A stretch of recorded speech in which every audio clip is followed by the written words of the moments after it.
All right, here we go. Eberspacher B2 12-volt gas heater. It's all set up, ready to test fire. I did do a mod on it that actually helps it out a lot. It works great.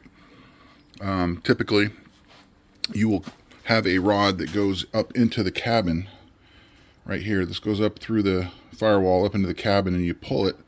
As soon as I pull it, it'll start it up. What that does is obviously puts power on the pump, puts power on the glow plug, and puts power on the fan. All those things are running at once.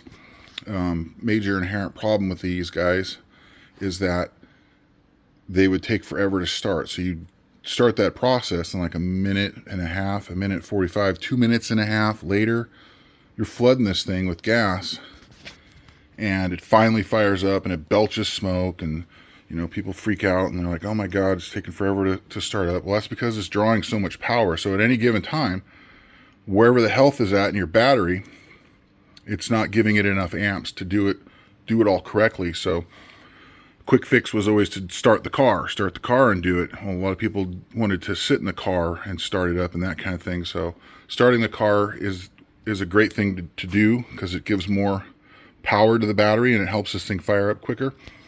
But one of the workarounds that I saw, that this guy posted a video with one of these in his bug, and all he did was add a toggle switch between the power that goes to the actual fuel pump.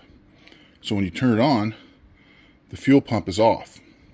This will be in the off state, and it won't allow power to go to pumping gas up here to the nozzles and letting it at night. What that does is that power that's going there is being used by obviously everything else, but what it does is it gives more power to the glow plug and allows it to get cherry hot and a lot more hot, so that when you flick the toggle switch 30 seconds in, it's glowing cherry hot and it lights up like that. So that's what we're going to do here.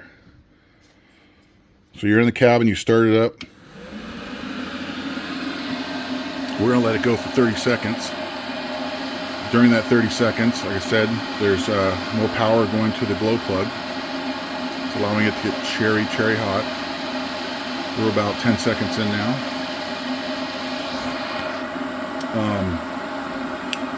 It just helps it run more efficiently. And I just think it's a neat bypass for these older type heaters that are so rudimentary that, you know, they got away with a lot of that stuff on the later Eberspachers. So we're about 30 seconds in. So this should fire right up. And there it goes. Also, this has a return system like a fuel injection does. And you can see the fuel that it's not using coming back in, and that would be dripping back into the gas tank.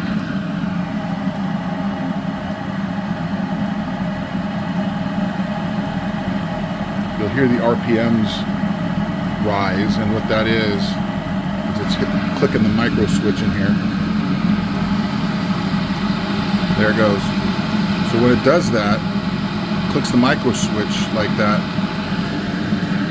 When I turn it off, now the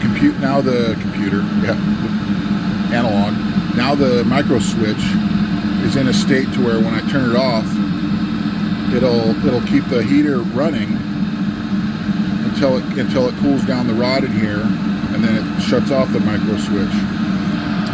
And what that does is allow the heater to cool down with the fan running. Prior to the RPMs rising like that, if I had to shut the heater off, it just shuts it off. So that anything inside of it, gas-wise, would just sit in there. When I shut it off here in a second, 1/1000. So it's shut off. The other thing you want to do is make sure you shut this off as well, put it back into the fire up stage. Obviously the fan's still running and I shut off all the power. So it's doing its cool down phase. That's cooling down the quartz rod that's in here. Not the rod itself, there's metal, it's a metal tube. And it's cooling down the metal inside that tube. The quartz rod is just acting as the device that pushes the micro switch. So once it cools down, it'll shut the whole thing off. And it should take 15 to 30 seconds. It's been about 10, 15 seconds.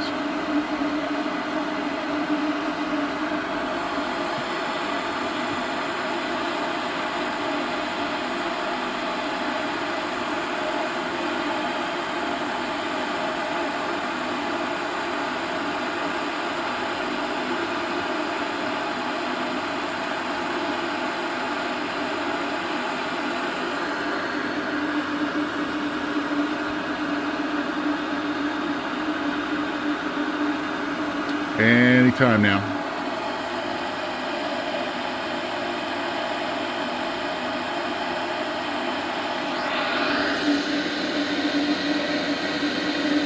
That's a little warm.